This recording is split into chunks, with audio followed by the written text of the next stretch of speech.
What is going on, guys? Welcome back to another episode of the Campaign Grind Podcast. I am Pedro Diaz, I am your host, and this is the Campaign Grind.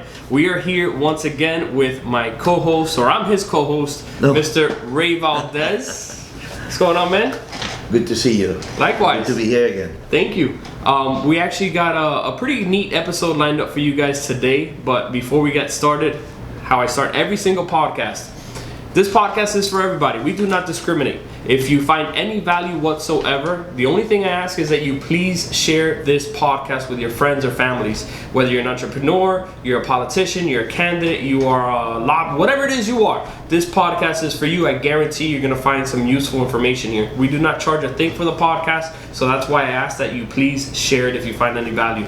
If you're an avid listener of the Campaign Grind Podcast, thank you guys very much. I appreciate the love. I appreciate the support. But without further ado, I'm not going to bore you guys anymore. Let's dive right in. We're going to be talking about a few different topics here. Some of these are social issues, and some of these are actually campaign or political related issues, or more campaign related issues. But the first thing we're going to be talking about is privacy. Privacy issues in your personal life and privacy issues in your campaign. Ray, I don't know if you heard, but Florida is going to be doing some new driver's licenses. Licencia de conducir. Licencia de conducir. For our non-Spanish speakers, that's your driver's license. Licencia de conducir. And they're going to be issuing new driver's license. And there's a lot of people that are having issues with this because on the driver's license, they're going to be stating whether the person is a sexual predator or not. Not 100% sure of what additional information they're going to be putting on there, but what are your thoughts regarding the driver's license issue and that privacy concern?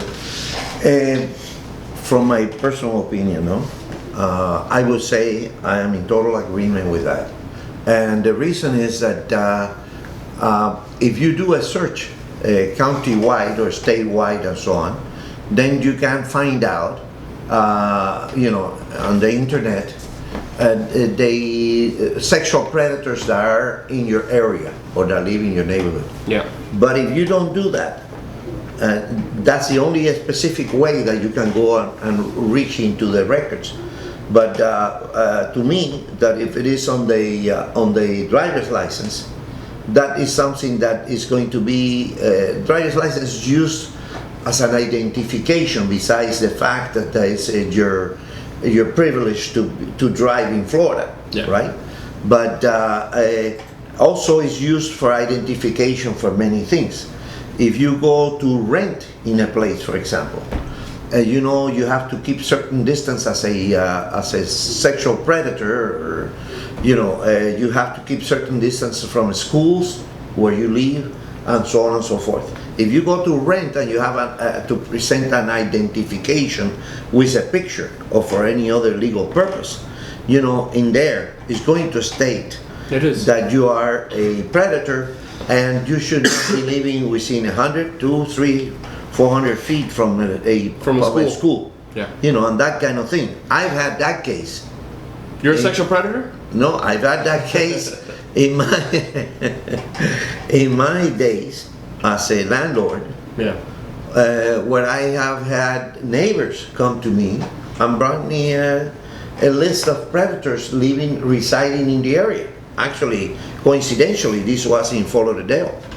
And when they came to me with a personal complaint to tell me that one of the tenants residing in one of my properties there, that they had a record as a sexual predator. And the place where that individual lived, who was not married to that lady, there was 3 or 4 kids. The actual residence showing for that individual was about 4 blocks away, because I checked all that out. But actually, he resided, in the sense of his physical presence, he lived and stayed at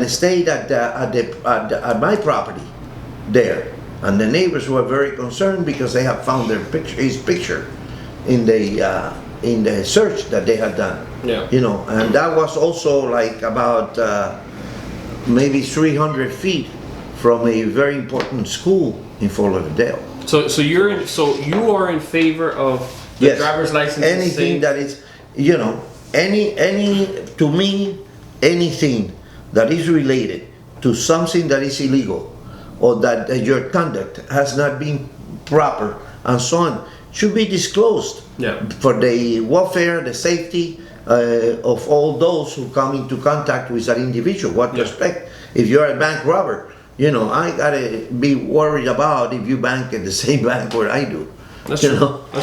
That's true. And no, I agree with you to a certain extent. I do believe that some of that information should be public. I'm not exactly sure where I would draw the line yet. But I guess we'll see once those new driver's licenses are implemented and are coming out from Florida. And we'll see kind of what the issues are. We'll see exactly how that works. Well, I think our legislature has already given us some consideration, because to come and to have that approved already, that means that a lot of thought and consideration has been given, and legislation has been passed to to be able to move that way. Absolutely. And guys, this is actually very quick. If you have any questions whatsoever, please feel free to comment below, comment on Facebook, send us a message on Twitter, Instagram, Snapchat, wherever you're watching this. Comment, let us know if you guys want us to answer any questions. I see our producer Iris, she's going crazy waving at us. I guess we got our first question right now. So Iris, what is it? Okay. Oh, She's still on the phone. Yeah, well, the computer froze, I guess. Okay, so we'll get back to that one. Like I said, comment below, comment on Facebook, comment whatever you have. We'll be more than happy to answer these questions. Now, the next topic I want to talk to you guys about is a political topic, a question that a lot of candidates always ask me whenever they're running for office, and that is, should we utilize every single penny inside my campaign account? And in my opinion as a strategist and a consultant is that you should go balls to the wall. You should empty out that bank account, that campaign bank account, and utilize every single penny up until the campaign is over. The reason why is so like that come election day, you lose by 100 votes, you lose by 50 votes, you lose by 1 vote. You can't go back and ask yourself, what if I would have done this? What if I would have done that? So my answer is use all that money for your campaign so there are no questions later. Especially if you are in a multi-person race where there might be a runoff. The reason why is because from past experience and history, once that candidate and yourself make it to the runoff, people are going to start hedging their bets and start giving to everybody. But now if you came in first or you came in second, depending on the climate of that campaign or that election, you're going to get more money or less money than your opponent, but more money will be coming into your campaign once you make it to that runoff. So yes, get rid of every single penny you have in your campaign account, just to make sure you, 1, get elected on election day, or even 2, make it to that runoff. Ray? Gee, that was very good, very good description of a strategy. I agree with you 100%. I think that if you have considered being a candidate and you're in the election process, you should use all the tools you can. And if you got money in your account, you should be considering the strategies through your campaign consultant where you are allocating your budget. So you have to have a campaign budget, of course, and the best one to work with and build your strategy, of course, you be your campaign consultant, and you have to allocate money for your radio, your television, to pay your campaign consultant, your printed media, whatever you need, whatever is more positive in the campaign, the particular campaign that you're running. Sometimes printed media works more than, let's say, the internet in many ways. But if you have enough money that you can do, a variety of reach out to the constituency, and you got the money to do it. Yeah. I say, go for it, because you saturate. Saturation is very important, to getting elected. You want your name to reach your constituents, whether it's in the newspaper, it's on the television, it's on the radio advertising, it's through the strategy and the public appearances that you make, that your campaign consultant has prepare your appearances with, and so on. And so I think that this is very, very important. And like I did myself, I've been a very public person, participated in a lot of boards and a lot of things and so on. And I thought, oh well, man, I'm gonna get elected for sure. And I remember Mr. Diaz, no relation to Pedro, just Pedro Diaz. That was this guy. He used to tell me, oh, it doesn't work that way. It has to be this way, that way, and that way. And I thought, I knew it all, being twice his age and so on and so forth. But Pedro is very, very well versed in this industry of the political campaigns and the strategy. And he told me, man, you have to do this and you have to do that and so on. And I ran and I failed. I did a lot of work. You didn't listen to me. That's why. That's really true. I'm just kidding. But to some extent, I did. I know. But I should have focused more on your strategy, on the recommendations, the many recommendations you made for me, and so on and so forth.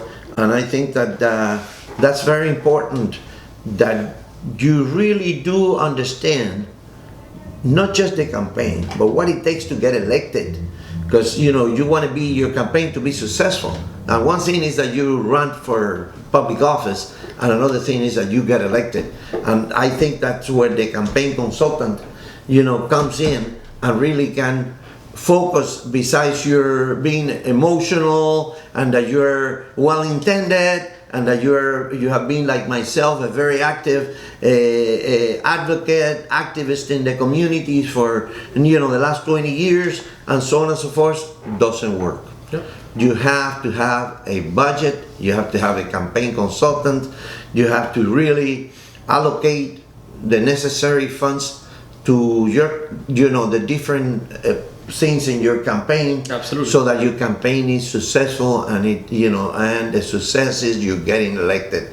Yep, I agree. So I guess that we agree on the fact that whatever money, a lot or a little money you have in your campaign account, you should be at zero come election day. I think that we all agree on that. Now, which brings me to my next question. The next topic is actually a very interesting topic. The reason why is because if you guys follow me on social media, you guys know I'm very big on all this political correctness and all this other BS. In my opinion, I think that all this political correctness is basically moving our country backwards rather than progressing forward. And I'm gonna let you start with this. Is humor dead in political campaigning? Is humor dead in political campaigning? That's a very interesting issue. I think that in trying to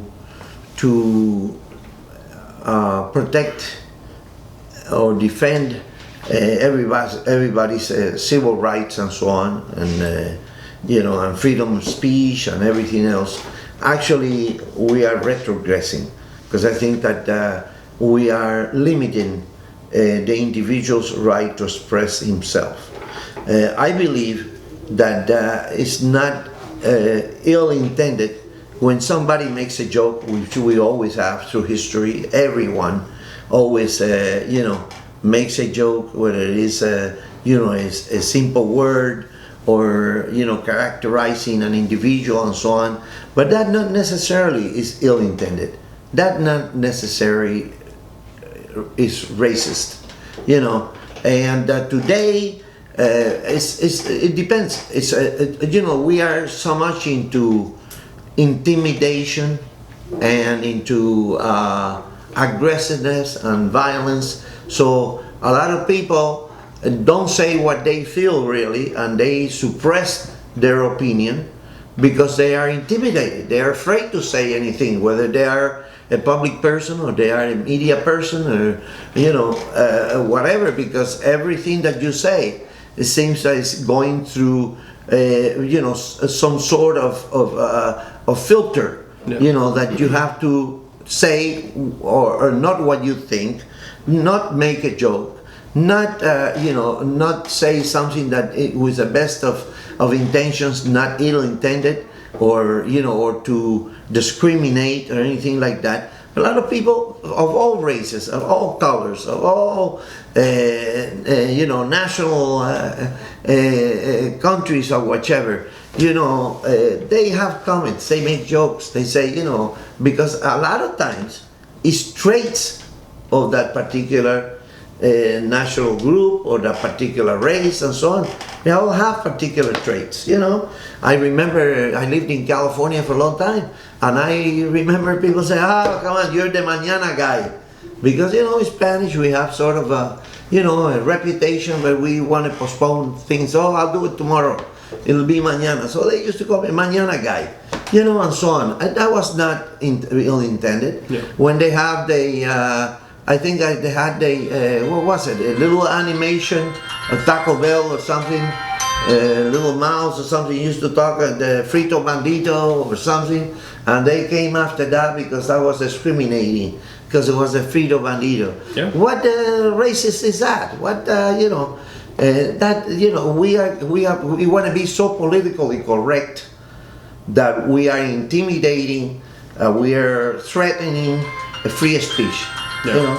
And I think that individuals should be. So an amateur hour here. He's got his phone on ring. That's his ringtone. I think that individuals should be allowed to express themselves. Yeah. Here we go. We've had some journalists on television and radio who have been fired from their particular position. Here we claim freedom of speech. Yeah. But they didn't have freedom of speech, and they lost their jobs because expressing their sentiments. Yeah. However, when even President Trump come out and says, well, if these guys lack respect for the national anthem and for the flag of this country, and they kneeling rather than standing up, they disrespecting, but I didn't see the owners of the football teams firing these guys. No. Why do we fire a guy who maybe, and then we got after this ball player who made he went like this, and they say, look at, they want to crucify the guy. What kind of, hey, he's saying whatever the hell he wants to say. To me, that's real freedom of speech. Don't try to slap somebody in the back of the head because he uses his freedom of speech, because then they're going to slap you harder in the back of your head because you're going to do the same thing. Yeah, I agree. I think that all this political correctness is actually pushing us backwards, especially with text messaging, social media, and all these things that are going on. Now, you as a candidate, you really have to be careful, especially now in this day and age, with technology being accessible everywhere.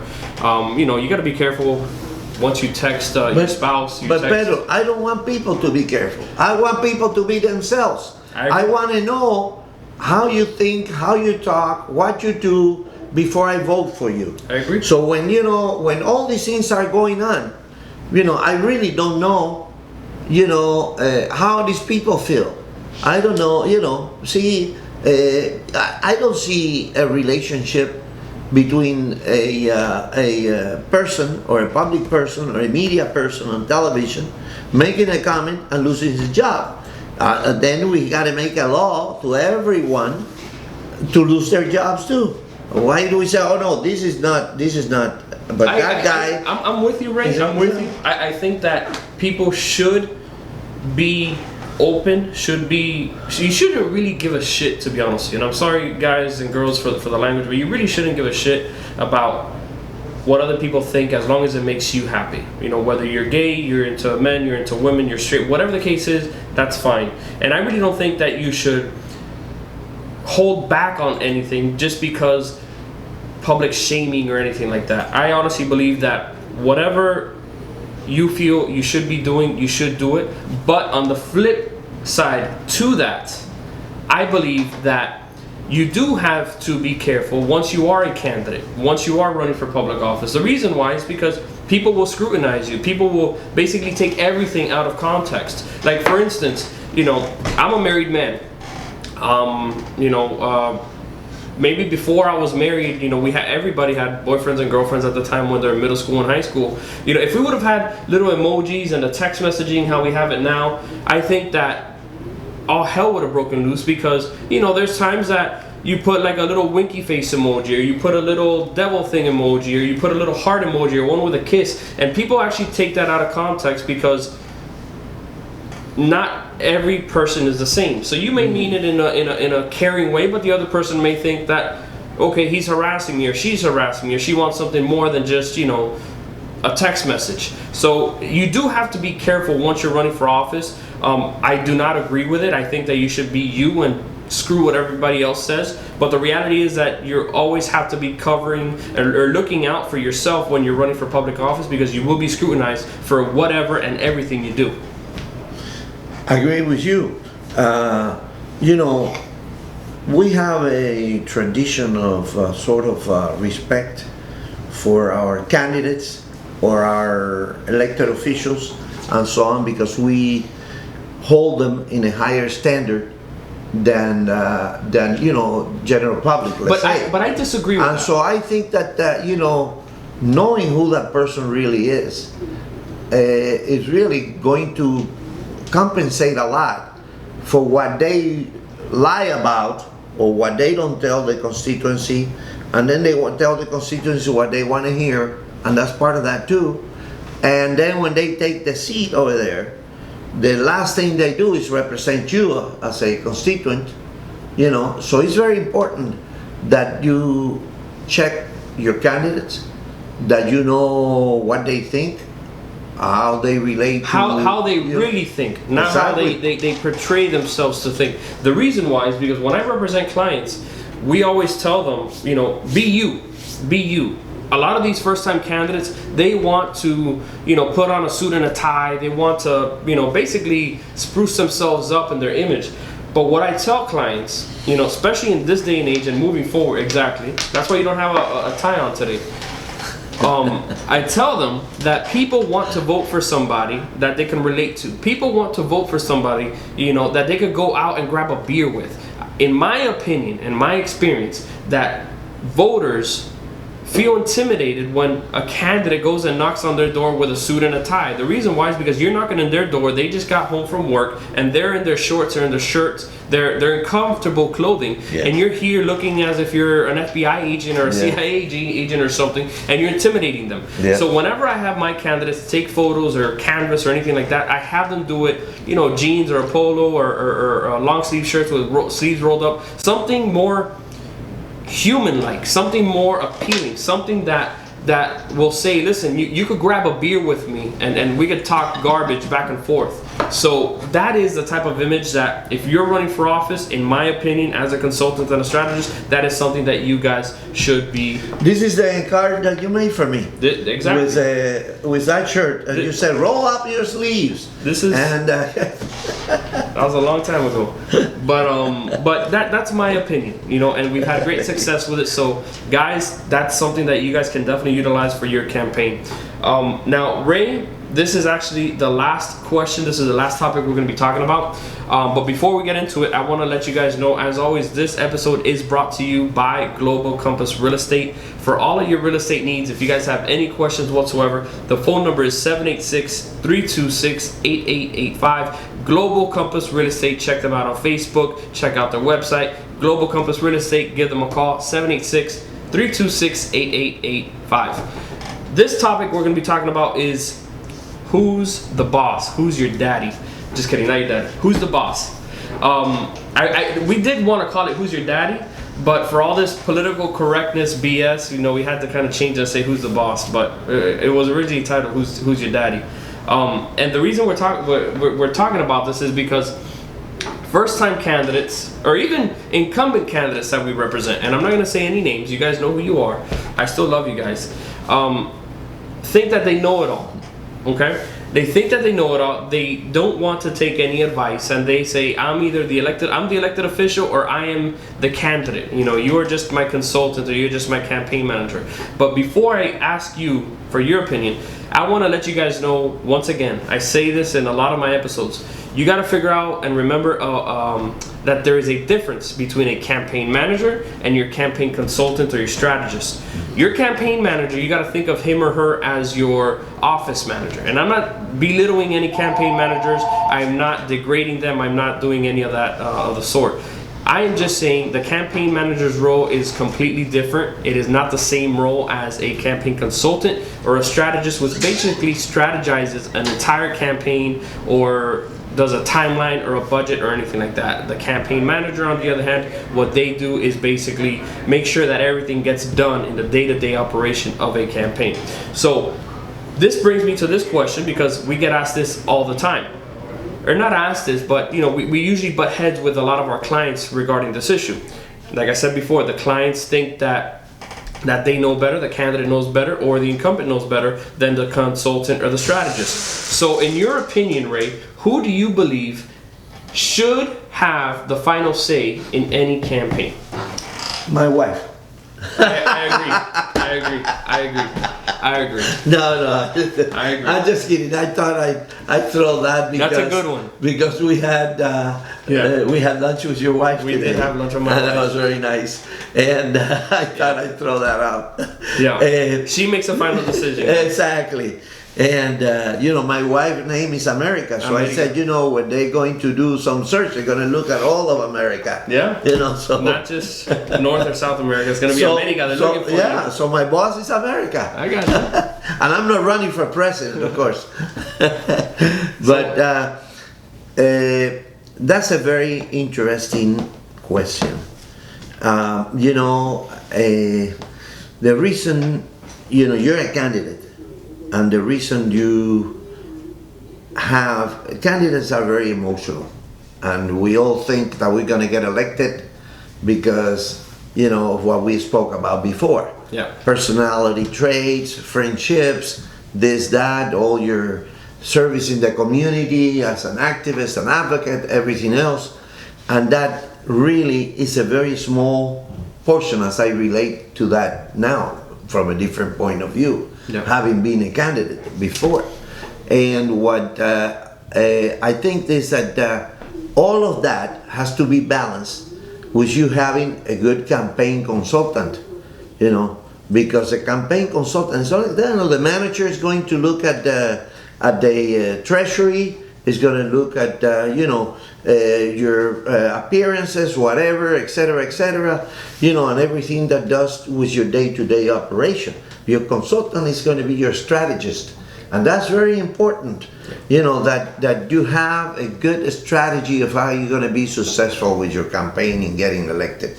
And you know, being a good candidate is very important, but having a good strategist, a good consultant, as I see it now, and knowing you and knowing the work you do for your candidates, it's indispensable, it's eminent. You got to have today, as competitive as politics has been, this is not a war between two candidates. You know, I'm a Democrat and a Republican and this, that. No. Today you got 3, 5, 7 candidates running for the same seat, whether they are Democrats, Republicans, Independents. You know, it's a whole array of personalities in there. It is very important that your campaign strategist, your consultant, be a professional with a lot of experience, which I know, not pun intended, but you know, you're here. I'll send you the check later. The grain, well, good. The campaign grind from Diaz campaigns, but that strategist is going to visualize your whole campaign, is going to know your district, your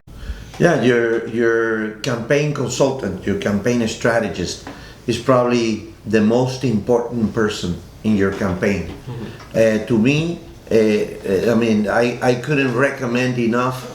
You know, of course, your I guess that's your another, another check he's got to get. Another check he's got to get. Your knowledge and experience to me is very important, and the balance of the fact that so many candidates that you have represented as a campaign consultant. Yeah. But I would say, if you're going to be a strong candidate with a possibility of success, you got to run a professional campaign, and professional campaign has to be taken on very seriously, not just with your part as a candidate, with all the things that it takes to be a good candidate today, but with a good strategist, campaign consultant that can take the whole spectrum of things, as I say, the opponents, the budget, the things that work, whether it's in a printed media or radio, television, whatever, for the particular district that you're running for. This is not, in the old days it used to be throwing rocks, out there, and then you hope to get elected. Today is very specific, it's very, technology oriented. You got to have someone who can guide and take on that space of your campaign to allow you to do your part as a candidate. Ray, we only got 2 minutes, and I'm sorry to cut you off. Thank you. But once again, guys, this episode was brought to you by Global Compass Real Estate. Give them a call for all your real estate needs, buying, selling, renting, whatever the case may be. 786-326-8885. 786-326-8885. Global Compass Real Estate. Once again, 786-326-8885. This topic was who's your daddy or who's your boss, for the PG version, I guess, for those that are going to be getting offended. And thank you very much, Ray, for talking about that. I do believe that if you are running for the first time, you are probably doing some research, or you probably have done some research on this particular race, so you have an idea, and you've looked at the reports of previous candidates. But what I got to tell you is that what worked for those candidates 2 years ago, 4 years ago, 6 years ago may not necessarily work today. And if you're an incumbent and you're running for re-election and you think you know better than your consultant, listen, what worked for your initial election definitely does not work today with everything that's going on, all this technology that's around us and all that stuff. All the technology that we have allows consultants and strategists to micro-target voters better than how we were able to do it several years ago, even 2 years ago, with all this technology. So at the end of the day, you are a candidate, we are the consultant, this is our job, you are just the candidate. And I don't mean that in a disrespectful way or anything like that, but if you need surgery, you're gonna go to a surgeon. You're not gonna tell the surgeon how he needs to do the surgery. So in this case, we are the surgeons, we know what we're doing, we've done this in the past, we have the record to show for it. We are the professionals, you are the candidate. Like I said, everybody loves a candidate, everybody hates a consultant. This is our job, let us please do our job. And I just want to add one thing. When you're running for elected office and you have 3 or 4 different opponents, and you in reality don't know them, or you don't know how they're going to build their strategy, you need somebody that knows all of that, that can take it to the home base and score the goal. I can take it to the next level. But guys, before we head out, Iris, were you able to fix the computer? Do we have any questions? Yes, I'm so sorry. We actually had a consultant called. They didn't want to say their name, but they wanted to know, how do you deal with a controlling candidate? Dude, okay. Well, first of all, thank you very much for ruining the show. That was, if you guys heard it, that was the phone that was ringing. So how do we deal with a controlling candidate? Guys, Ray, we're very limited on time, so how would you deal with a controlling candidate if you were a consultant?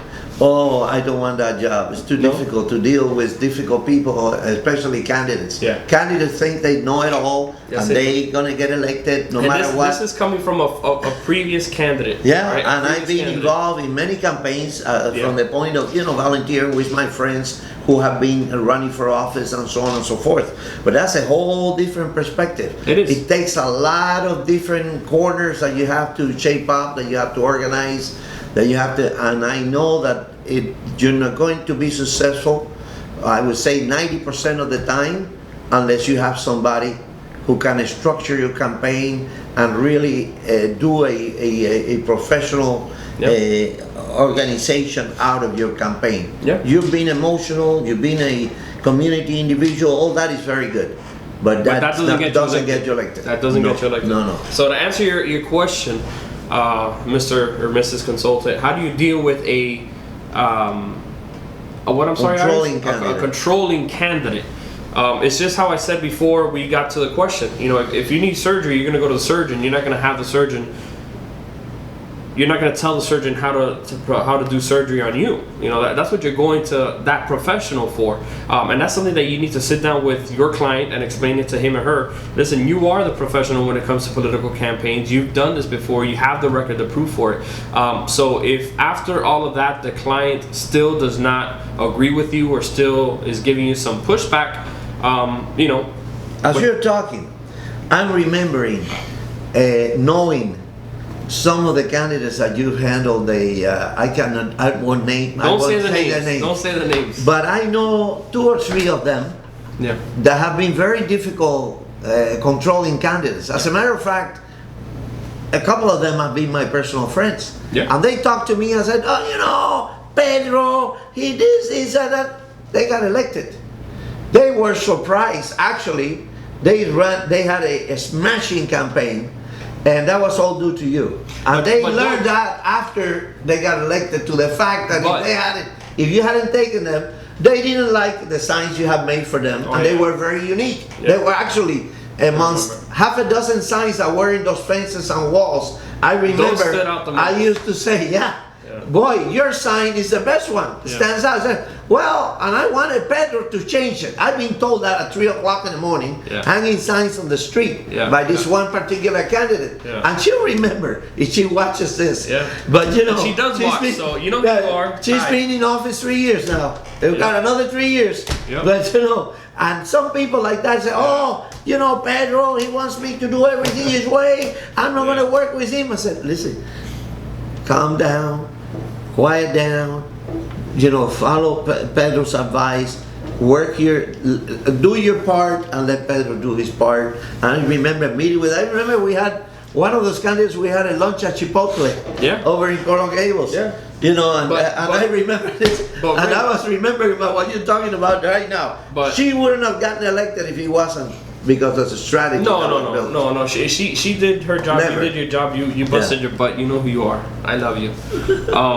But that's just one side of it. On the other side, we have numerous clients that we have actually had to let go because they wouldn't see eye to eye, or we wouldn't see eye to eye with the way that they envision their campaign.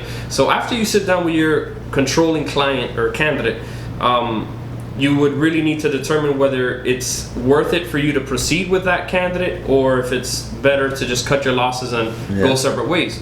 At the end of the day, you as a consultant, you want to win. This business is results based, so the more you win, the more clients you'll get. The more you lose, obviously you're gonna have to find a new profession. I know you have a good record because I know many of your candidates that you have done their strategy and their consulting, and I know you know, through many of my activities and visiting with them at the legal cities and all these things, that you know you have run 1, 2, or 3 campaigns for them, and they're still in office. I know they've come back, so they must be satisfied. We must be doing something right. But guys, thank you very much for tuning into this episode of the Campaign Grind Podcast. Ray, thank you very much. Thank you. God bless you. Thank you. Once again, guys, this episode was brought to you by Global Compass Real Estate. For all of your real estate needs, give them a call, 786-326-8885. Global Compass Real Estate, 786-326-8885. Once again, thank you very much for tuning in to this week's episode of the Campaign Grind Podcast. As always, if you have any questions whatsoever, please feel free to give me a call, 305-860-1010, 305-860-1010, or shoot me an email at pedro@diazcampaigns.com. I almost gave you guys my personal email, pedro@diazcampaigns.com. Guys, thank you very much for tuning into this week's episode of the Campaign Grind Podcast. I am Pedro Diaz, signing out.